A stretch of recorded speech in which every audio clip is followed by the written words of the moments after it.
하나님의 말씀은 구약성경 민수기 6장입니다. 민수기 6장 22절에서 27절, 구약성경 204페이지, 민수기의 6장 22절에서 27절까지 교독하겠습니다. 제가 먼저 읽겠습니다. 여호와께서 모세에게 말씀하여 이르시되 아론과 그의 아들들에게 말하여 이르기를 너희는 이스라엘 자손을 위하여 이렇게 축복하여 이르되 여호와는 네게 복을 주시고 너를 지키시기를 원하며 여호와는 그의 얼굴을 내게 비추사 은혜 베푸시기를 원하며 여호와는 그 얼굴을 네게로 향하여 드사 평강 주시기를 원하노라 할지니라. 그들은 이같이 내 이름으로 이스라엘 자손에게 축복할지니 내가 그들에게 복을 주리라. 아멘. 아멘. 우리가 하나님께 기대하는 그런 부분이 있죠. 하나님께서 정의를 보여주셨으면 좋겠다. 간단하게 말하면 악한 자들은 멸하여 주시고, 그리고 의로운 이들은 보호해 주시는 그런 하나님, 원수를 갚아 주시는 하나님, 우리가 하나님께 대해서 그런 기대를 가지고 있다는 거죠. 예를 들면 성경에 요나라고 하는 선지자가 그와 같은 심정이었습니다. 아시리아, 성경에는 아수르라고 번역되어 있는데 아시리아라고 하는 이 대제국은 이스라엘하고 원수거든요. 아시리아가 이스라엘을 침략했고 결국에는 나중에 아시리아가 이스라엘을 멸망시킵니다. 북쪽에 있는 이스라엘을. 그러니까 분명히 원수란 말이에요. 거기에 대해서 하나님의 정의를 보고 싶은 거죠. 그들에 대한 하나님의 심판은 당위론적이고 100번 1000번 생각해도 마땅하다. 그런데 어떻게 됐습니까? 하나님은 니느웨 성 사람들이 회개하는 걸 보고 기꺼이 용서를 해주셨단 말이에요. 요나가 못마땅한 것이 바로 이 점이죠. 아니 그걸 왜 용서를 해주냐. 그래서 분노가 끓었습니다. 하나님이 니느웨에 대한 심판을 철회하셨을 때 요나의 마음이 어땠는가? 요나서 4장 1절에 보면 요나가 매우 싫어하고 성내며 이렇게 돼 있어요. 또 요나 4장 3절에 보면 사는 것보다 죽는 것이 내게 나음이니이다. 얼마나 화가 나면 그냥 사는 것보다 죽는 게 낫겠습니다. 요나는 성경에 보니까 니느웨 성 밖으로 나갔어요. 뭐 같이 있고 싶지도 않았겠지. 그래서 밖으로 나가가지고 성경에 보니까 동쪽현으로 가서 초막을 짓고 거기에서 이 성이 도대체 어떻게 되려나 하면서 지켜보고 있었습니다. 이때 하나님의 마지막 세팅이 이루어지는데 아주 간단한 장치였어요. 하나님께서 하루 만에 박넝쿨이 무성하게 자라서 요나에게 아주 시원한 그런 그늘을 들이우게 해주셨다는 거죠. 요나서 4장 8절에 보면 요나가 그 박넝쿨로 인해 크게 기뻐하고 이런 말씀이 나옵니다. 요나에게 낙이 없는데 아니 박넝쿨이 갑자기 자라더니 하루 만에 그렇게 그늘을 들이뉘어 주니까 요나서 4장 8절에 분명히 그렇게 돼 있어요. 요나가 그 박넝쿨로 인해 크게 기뻐하며. 근데 이번에는 하나님께서 벌레를 보내셔가지고 하루 만에 그 넝쿨을 다 갉아먹게 하셨죠. 넝쿨이 다 시드니까 그늘이 없어지고 그만 장렬하는 태양빛이 요나의 머리에 쏟아져 내렸습니다. 그러니까 요나서 4장 8절에 또 뭐라고 말합니까? 사는 것보다 죽는 것이 낫겠다. 그러면서 또다시 성을 내는 거예요. 그때 하나님께서 질문합니다. 요나서 4장 9절에 네가 이 박넝쿨로 말미암아 성내는 것이 어찌 옳으냐. 근데 요나의 대답이 아주 극단적으로 거칠어집니다. 뭐라고 말했습니까? 내가 성내어 죽기까지 할지라도 오르니이다. 그 성깔이 아주 보통이 아니에요. 보통이 아니에요. 바로 이때 하나님께서 결론적인 말씀을 베풀어 주셨는데 뭐라고 말씀합니까? 네가 수고도 아니하였고 재배도 아니하였고 하룻밤에 났다가 하룻밤에 말라버리 박넝쿨을 아꼈거든. 하물며 이 큰 성 니느웨에는 좌우를 분별하지 못한 자가 12만여 명이요 가축도 많이 있나니 내가 어찌 아끼지 아니하겠느냐. 요나서는 이 말씀으로 끝납니다. 요나는 자기가 전혀 씨도 뿌린 적이 없고 물도 한 번도 준 적이 없고 재배한 적도 없는, 한마디로 말하면 단 한 번도 정성을 쏟아본 적이 없는 그 박넝쿨에 대해서도 그렇게 아꼈는데 하물며 인구가 12만여 명에 이르는 니느웨 성 생명들을 하나님께서 아끼신다는 거, 그 사실에 대해서 도대체 요나 네가 그렇게 성을 내는 게 가당하냐. 하나님은 박넝쿨 그리고 벌레 하나로 요나의 허를 찌르십니다. 그러나 하나님께서 요나에게 네가 성내는 것이 옳으냐? 그렇게 질문하셨을 때는 하나님께서 요나를 윽박하는 것이 아니라 요나의 이해를 돕기 위한 그런 부드러운 말투였을 것으로 저는 그렇게 생각합니다. 왜냐하면 지금 12만여 명이 회개를 해가지고 하나님께서 그걸 다 원래는 멸망시키려고 했는데 12만 명이 회개해가지고 하나님께서 용서해 주셔서 하나님이 굉장히 기분이 좋으신 무드인데 그 철없는 하나님의 종 요나 한 사람 때문에 하나님께서 심각한 분노의 분위기로 네가 성내는 게 맞아? 이렇게 하나님께서 하시지는 않으셨을 것 같아요. 제가 좀 이렇게 다르게 번역하면 네가 성내는 것이 옳으냐 하는 것은 얘야 언제나 철이 들려냐. 네가 박넝쿨 아끼는 것은 되고 내가 니느웨 성 생명들을 아끼는 것은 왜 안 된다는 거냐. 이렇게 말씀하신 거 아니겠습니까? 오늘 본문 말씀은요. 이집트에서 노예 생활하다가 해방돼서 이제 그 시나이 반도에서 광야에서 40년 신앙생활하고 있던 이스라엘 백성들을 향한 하나님의 말씀입니다. 오늘 성경에 보니까 하나님께서 모세에게 명령을 하셨어요. 뭐라고 말했냐면 아론에게 이렇게 말해줘라. 아론과 그 아들들이 이스라엘 백성들을 축복할 때에 이렇게 말하라고 그렇게 알려줘라.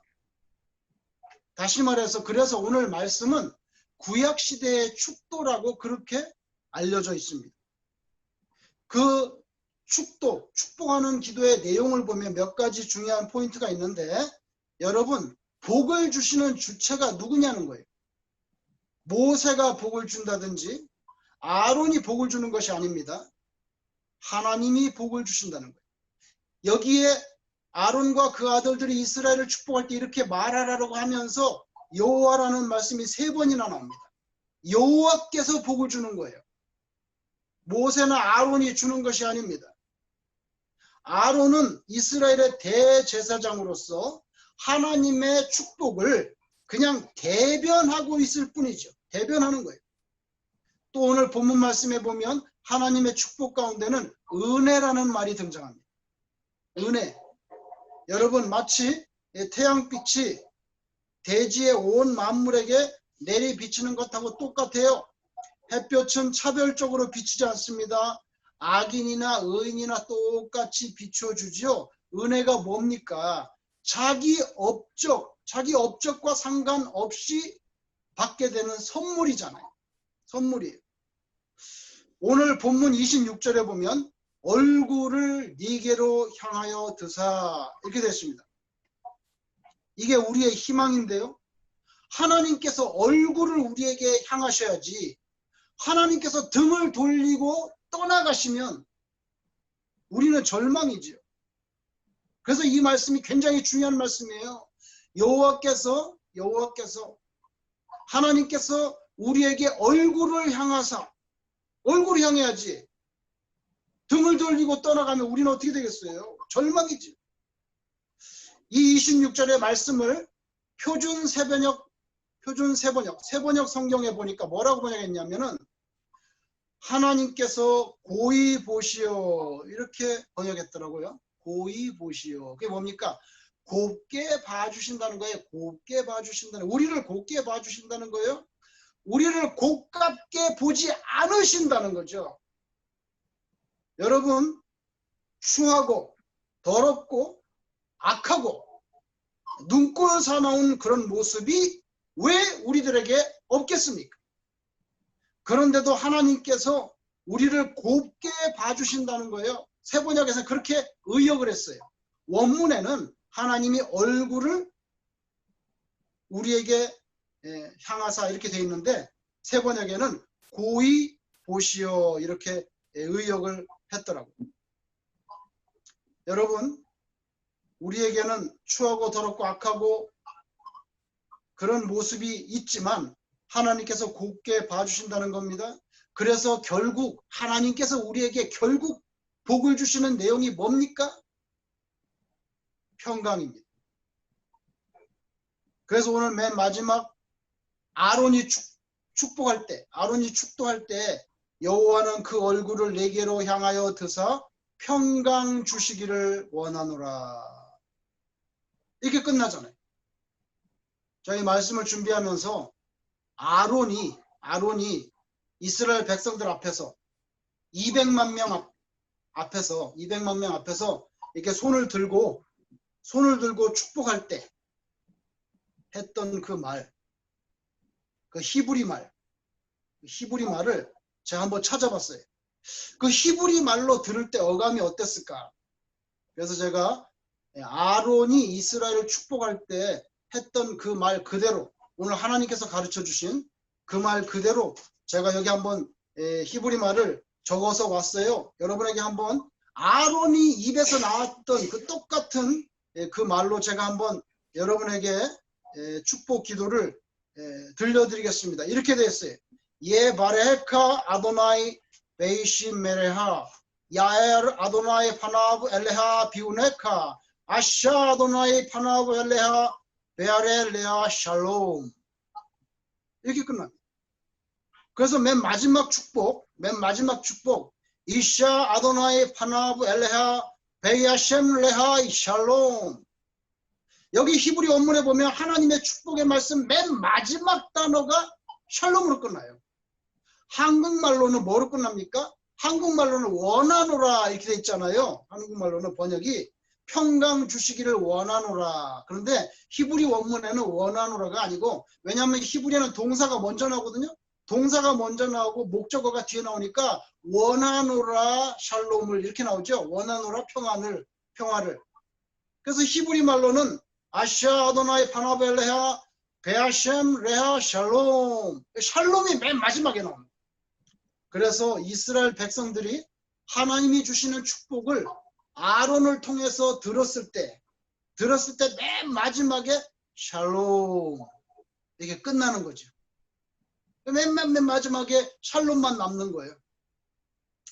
여러분, 히브리 말로 샬롬을 우리 한국말로는 뭐 평화, 평강, 평안 이런 식으로 번역을 하는데, 히브리 말로 샬롬이 정확하게 뭘 말하는지, 샬롬이 뭐 돈 많이 벌으라는 얘기인지, 샬롬이 병이 안 든다는 얘기인지, 정확하게 샬롬이 뭔지 우리가 그것에 대해서 한번 생각해 보려고 해요.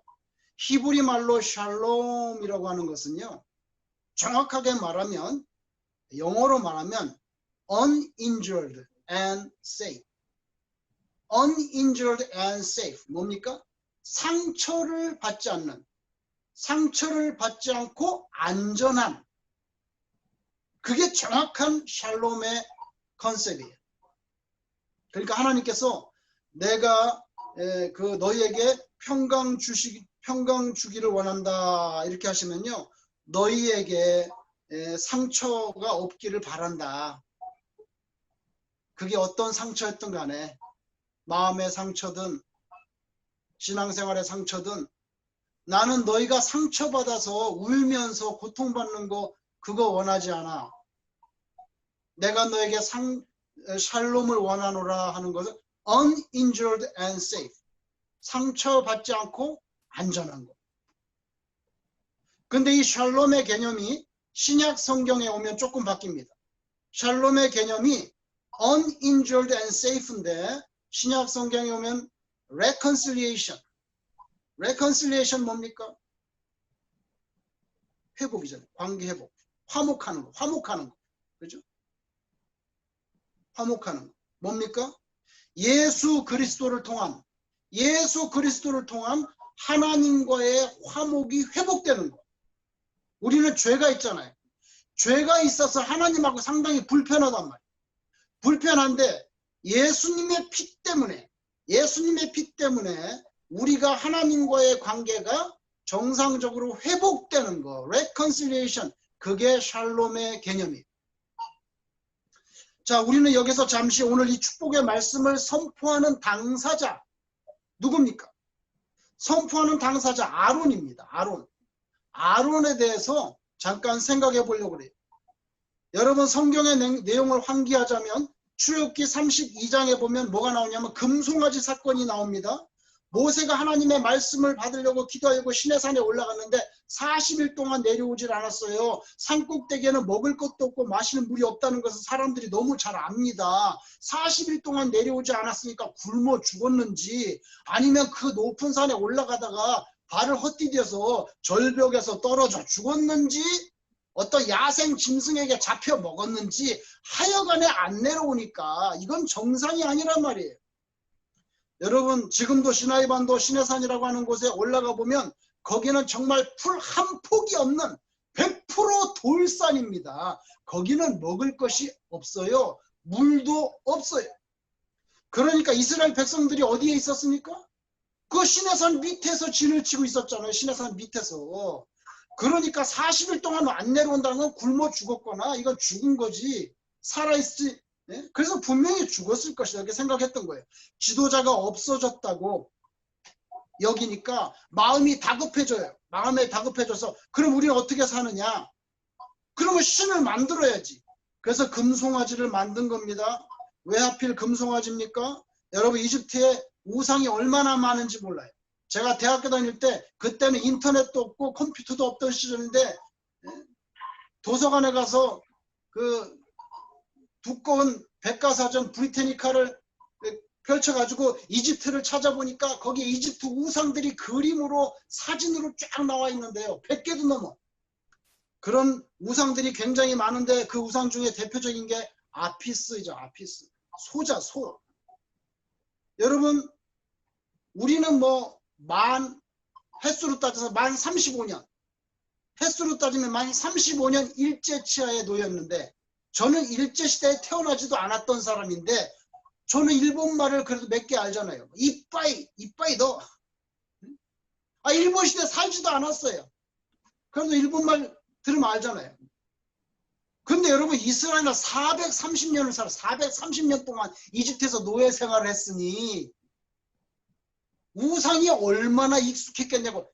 뼛속까지 우상을 숭배하던 그 삶이 스며들어 있었던 컬처로 스며들어 있었던 게 이스라엘입니다. 그러니까 아피스 만드는 거 뭐 아무것도 아니에요. 너무 익숙한 거예요. 근데 따지고 보면 그 사건에서 아론이 연루돼 있잖아요. 적어도 백성들의 우상을 제작하려는 그 백성들의 그 움직임을 하지마!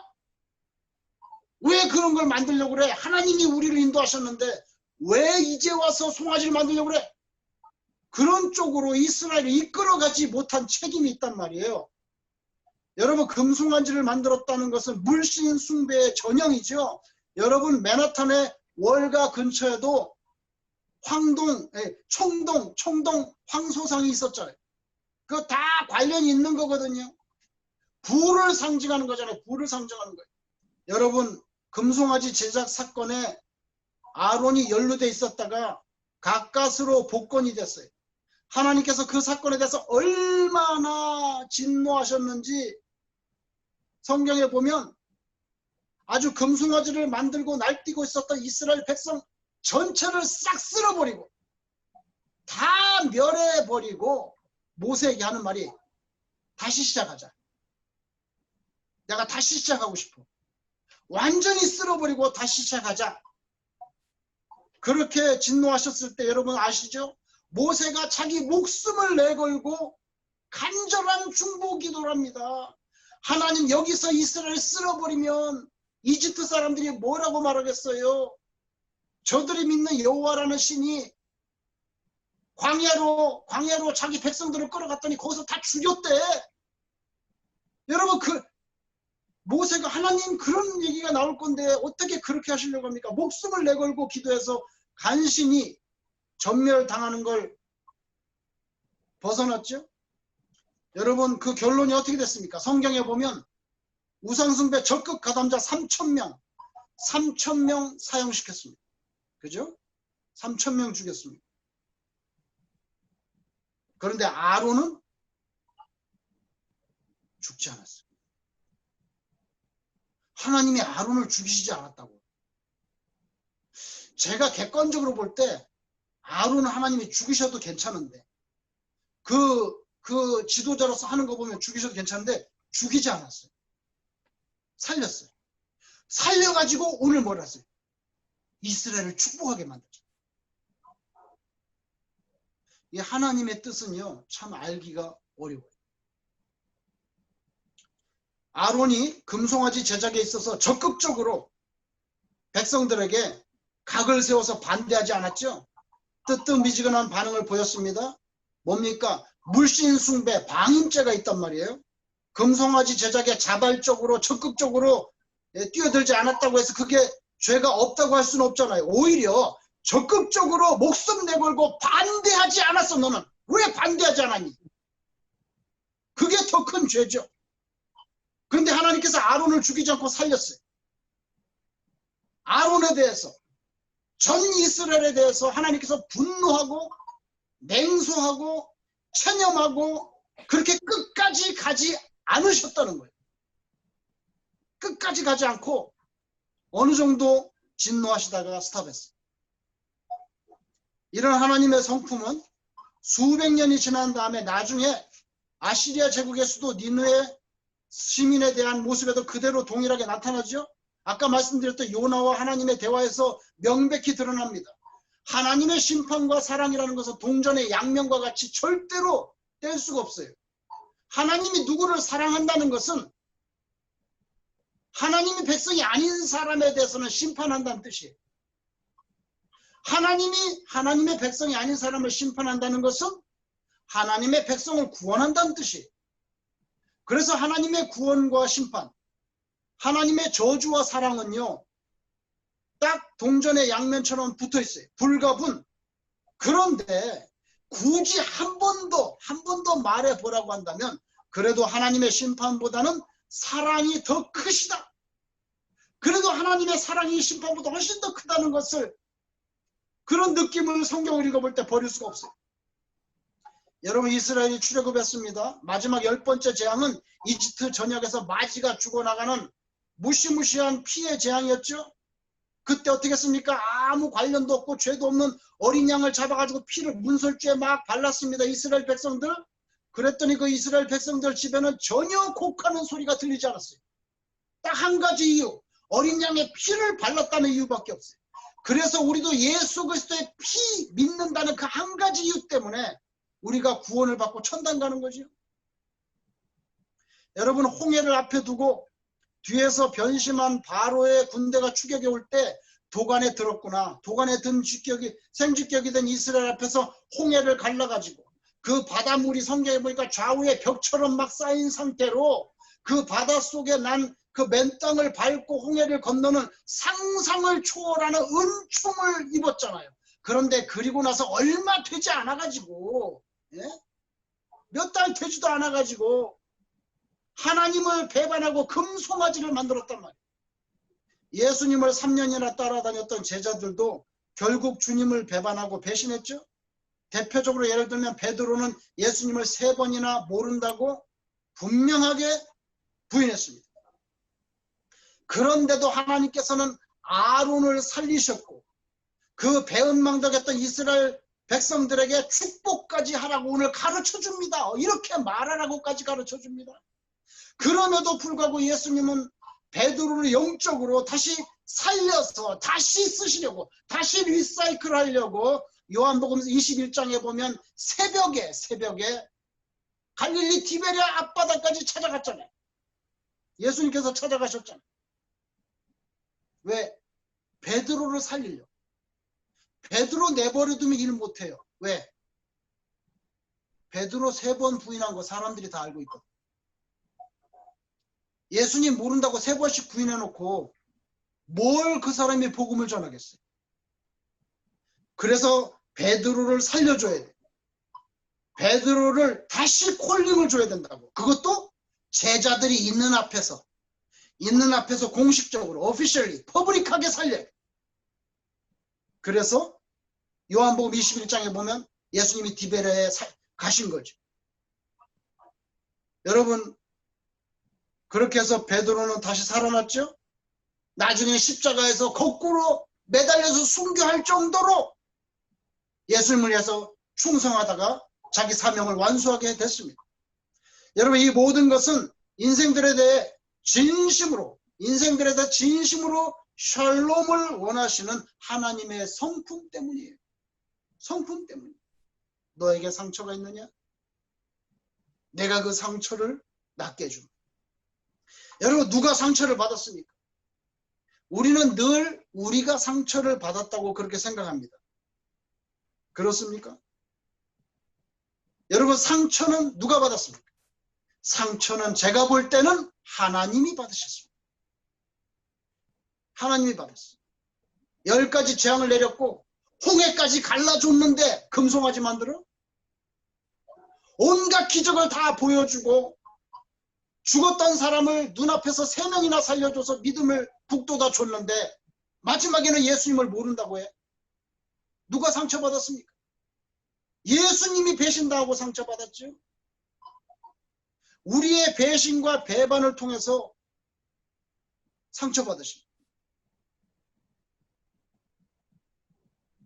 여러분, 하나님이 홍해 길까지 열어줬는데 금송아지 만들어가지고 배반하고 하나님 상처받으셨죠.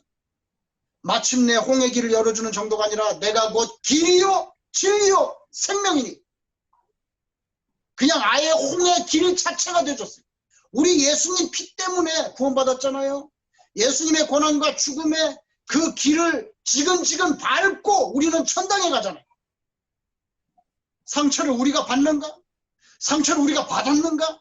상처를 예수님이 받으셨죠. 예수님이 머리와 손과 발과 옆구리와 심리적으로 영적으로 다 배반당했잖아요. 그런데도 오늘 본문에 보면 하나님의 축복은 우리가 상처받지 않기를 축복한다. 바로 샬롬입니다. 샬롬. Uninjured and safe. Reconciliation. 온갖 상처를 다 받고 죽음에 이르신 예수님은 오히려 제자들을 걱정하십니다. 오히려 우리들을 챙겨주십니다. 요한복음 14장 27절 뭐라고 말했습니까?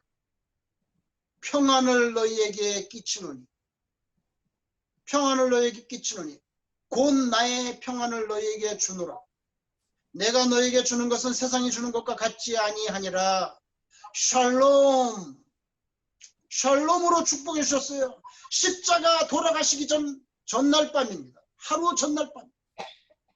그리고 여러분, 예수님이 부활하신 다음에 제자들을 찾아왔죠. 제자들 찾아와서 뭐라고 말씀하셨습니까? 요한복음 20장 예수님이 부활하신 다음에 찾아오셨습니다. 그리고 또 도마 있을 때도 찾아오셨습니다. 요한복음 20장 19절, 21절, 26절 3번이나 똑같은 말씀을 했어요. 3번이나. 그게 뭔지 압니까? 너희에게 평강이 있을지어다.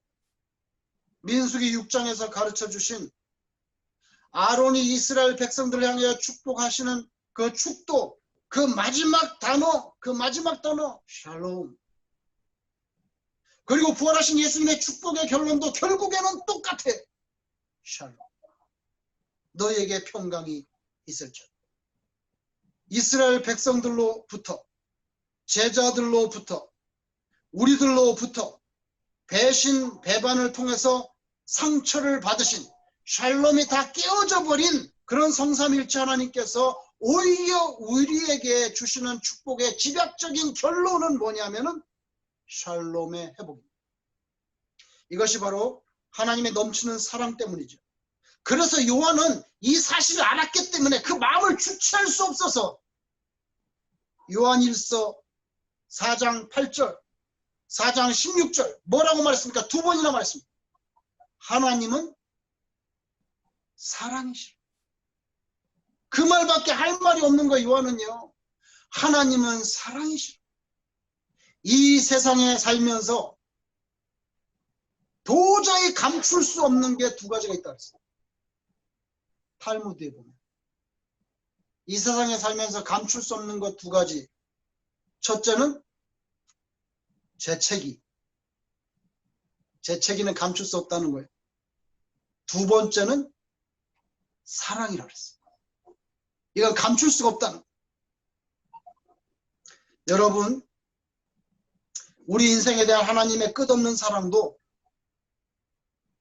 하나님께서 감출 수가 없는 거죠. 재채기 나오는 거고 어떻게 감추겠어요? 재채기 못 감추죠. 아니, 사랑이 막 쏟아져 나오는데 어떻게 감출 수 있겠냐고. 하나님이 못 감춰요. 그래서 그 배신자들을 향해서 죽여도 됐던 아론을 살려가지고 축복하시고, 예수님 모른다고 부인했던 제자들에게 나타나셔서 샬롬을 선포하잖아요. 사랑을 감출지 못해요. 결국엔 아주 노골적으로 사랑을 고백하시는데 예레미야의 입을 통해서 고백했어요. 예레미야 입을 통해서. 예레미야 29장 11절 나 여호와가 말하노라. 나 여호와가 말하노라. 너희를 향한 나의 생각은 내가 아나니. 재앙이 아니라 곧 평안이 나오거든요. 너희를 향한 내 생각은 내가 알아. 재앙이 아니 곧 평안이요. 너희 장래에 소망을 주려는 생각. 평강에 대한 생각.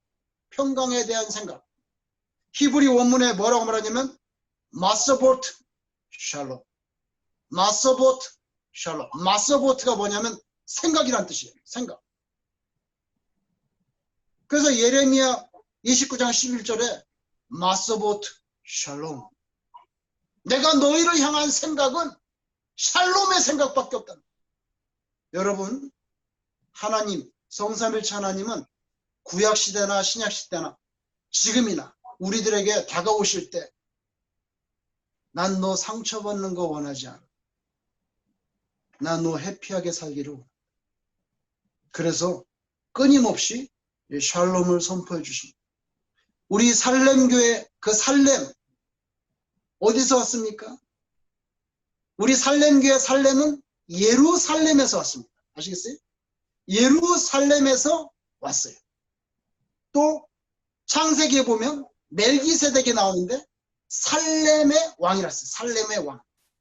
근데 여러분 예루살렘, 예루가 먼저 왔어요. 도시라는 뜻이에요. 도시.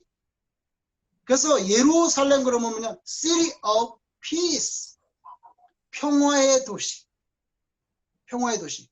예루살렘. City of Peace. 근데 그 예루살렘 할 때 살렘 어디서 왔어요? 샬롬에서 왔죠. 샬롬에서 온 단어. 그래서 우리 교회 이름이 살렘교회잖아요. 살렘교회.